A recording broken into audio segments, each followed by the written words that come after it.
Di video kali ini kita akan membahas tentang lingkaran bagian pertama, yaitu mengenal lingkaran. Definisi lingkaran. Lingkaran merupakan salah satu kurva tutup sederhana yang membagi bidang menjadi dua bagian, yaitu bagian dalam dan bagian luar lingkaran. Nah, coba kalian perhatikan gambar di bawah ini. Yang disebut lingkaran itu, lihat, yang merupakan garis lengkung berwarna merah dan berkedip-kedip ya, kalian perhatikan.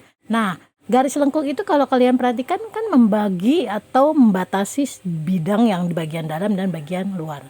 Ya, yang ditunjuk ini ya, bagian dalamnya tuh. Nah, bagian luarnya yang mana juga kalian perhatikan. Jadi itulah yang disebut dengan lingkaran yang membagi menjadi dua bagian atau membatasi bagian dalam dan bagian luar. Berikutnya adalah unsur-unsur pada lingkaran. Unsur pertama adalah titik pusat. Apa sih yang dimaksud dengan titik pusat? Titik pusat adalah titik yang berada tepat di tengah-tengah sebuah lingkaran. Coba kalian perhatikan gambar berikut ya. Di sini ada lingkaran dengan titik pusat adalah O. Nah, biasanya nama dari lingkaran itu atau lingkaran tersebut dinamakan sesuai dengan nama titik pusatnya.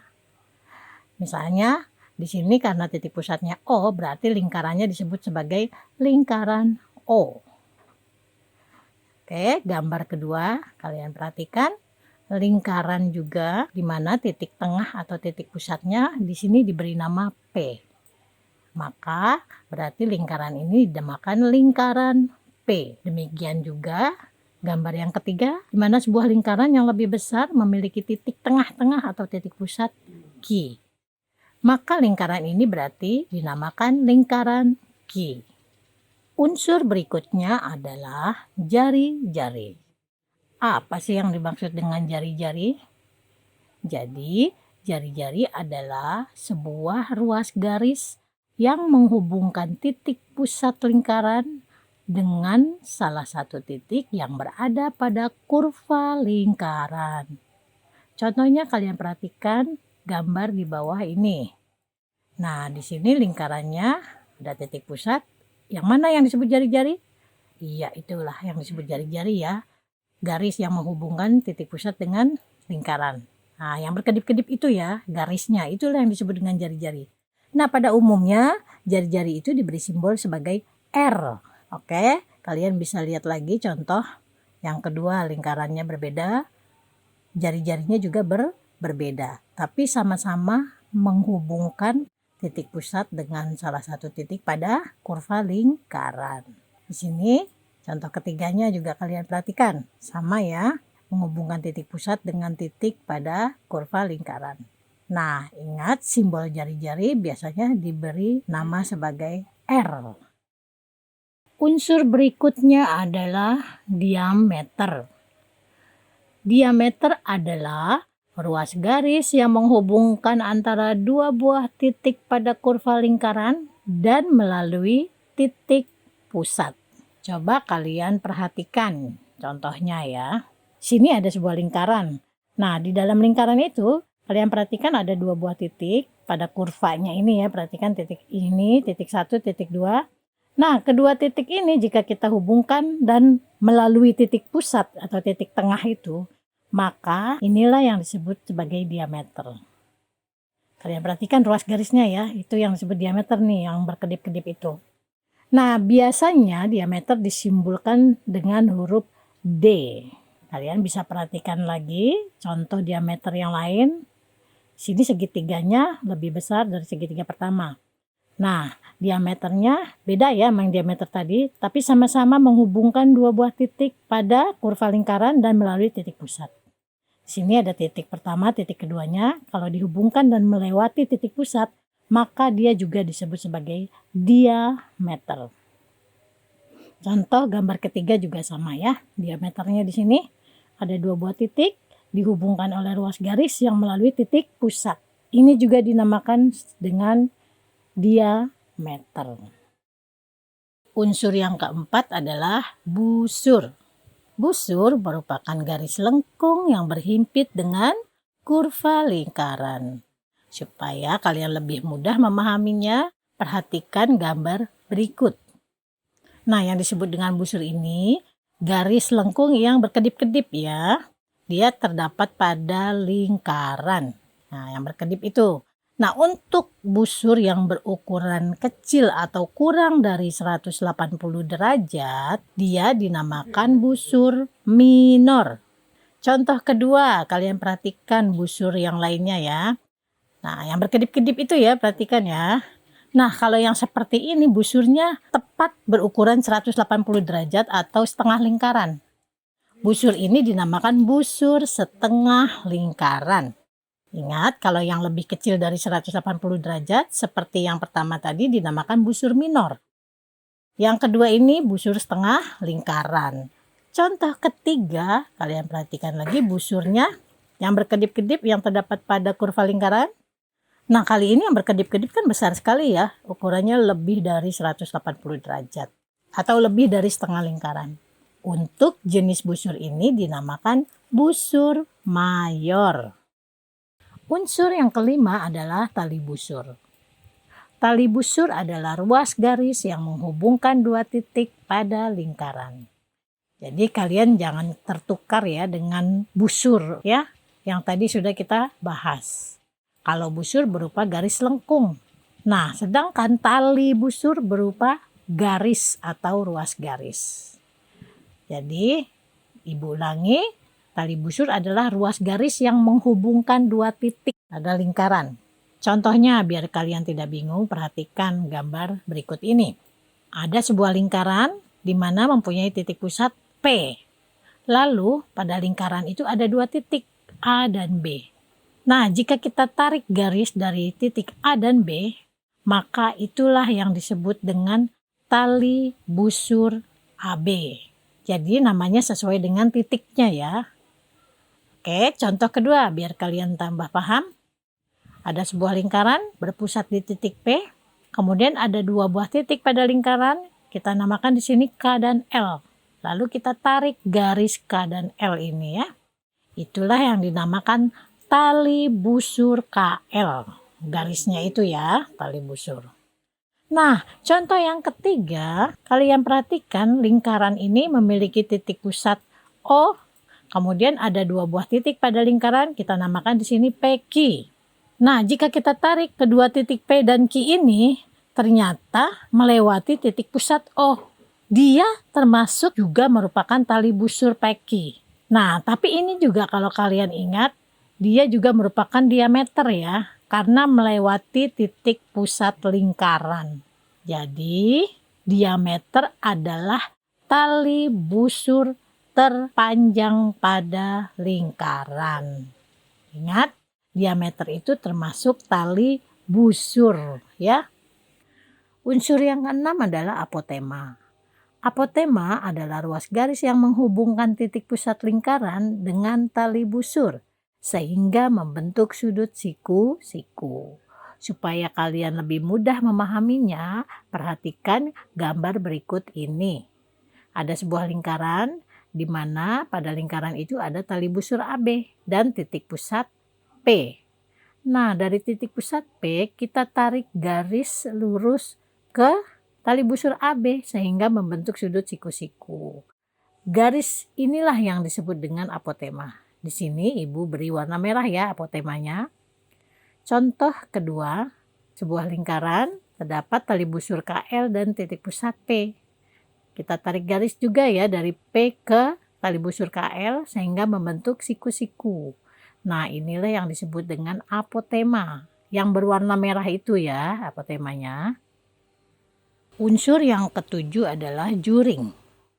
Nah, juring adalah area atau daerah pada lingkaran yang dibatasi oleh dua buah jari-jari dan busur. Contohnya, kalian perhatikan pada gambar berikut. Di sini ada sebuah lingkaran berpusat di titik O. Dan pada lingkaran itu ada dua buah titik yaitu A dan B. Kalau kalian perhatikan, maka daerah yang diberi warna biru itu dibatasi oleh apa aja? Ya, dibatasi oleh garis AO dan garis OB serta busur AB.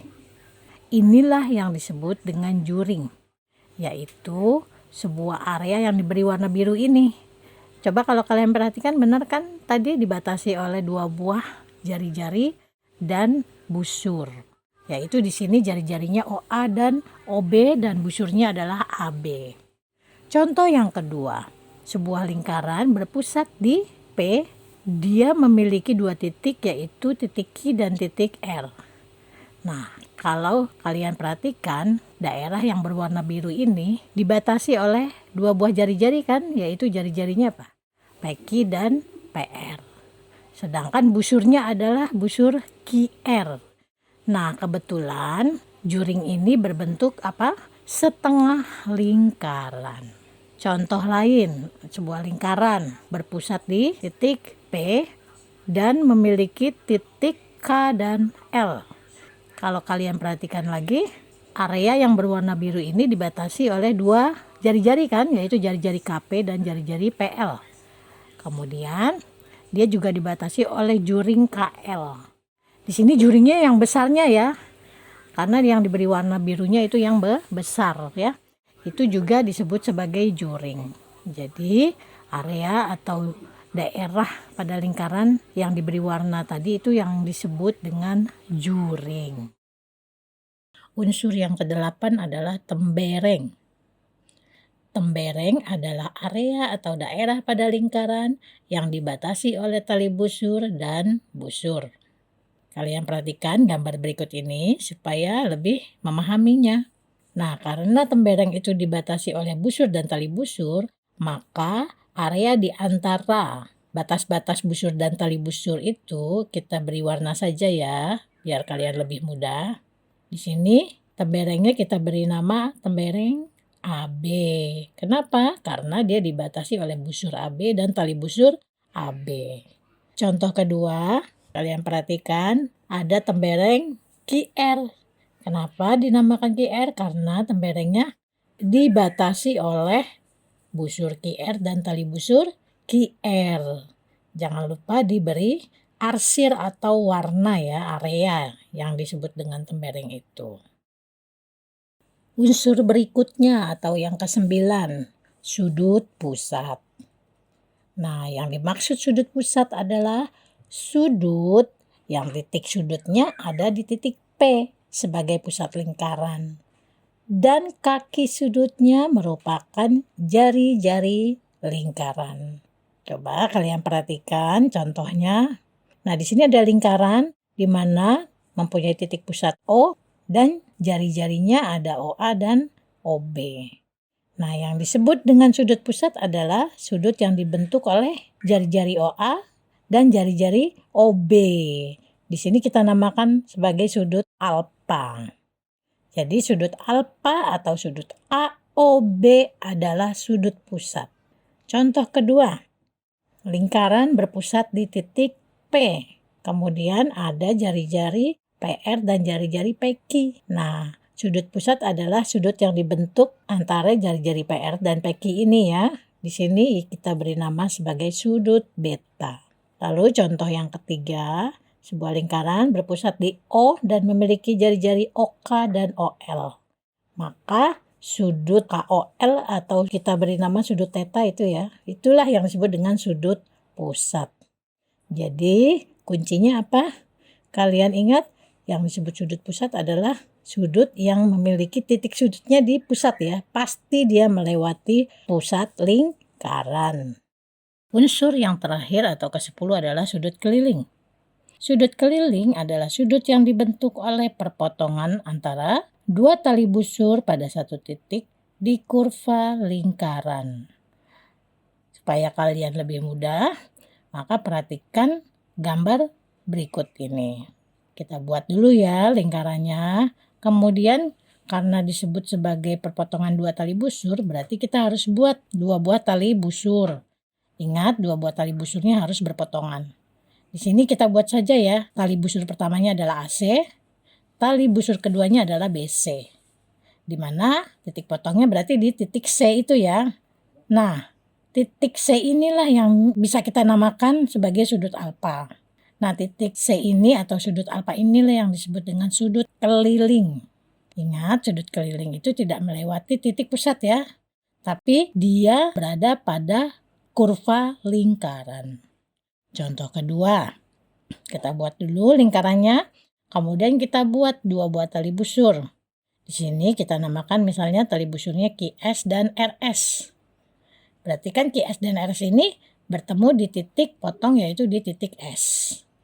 Kita beri nama saja di sini sudutnya adalah sudut beta. Sudut beta inilah yang disebut dengan sudut keliling. Contoh ketiga, kita buat lingkarannya, kita buat 2 tali busurnya. Kita anggap namanya KM dan LM tali busurnya. Berarti ketemu di titik M-nya ya. Titik M ini kita buat aja sebagai sudut theta ya. Sudut theta ini disebut juga sebagai sudut keliling.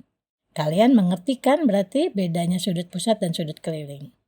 Ibu ulangi, sudut pusat pasti titik sudutnya ada di pusat lingkaran. Sedangkan sudut keliling, titik potongnya atau titik sudutnya berada pada kurva lingkaran. Nanti kita akan berjumpa lagi di pembahasan tentang lingkaran bagian kedua ya. Terima kasih atas perhatiannya.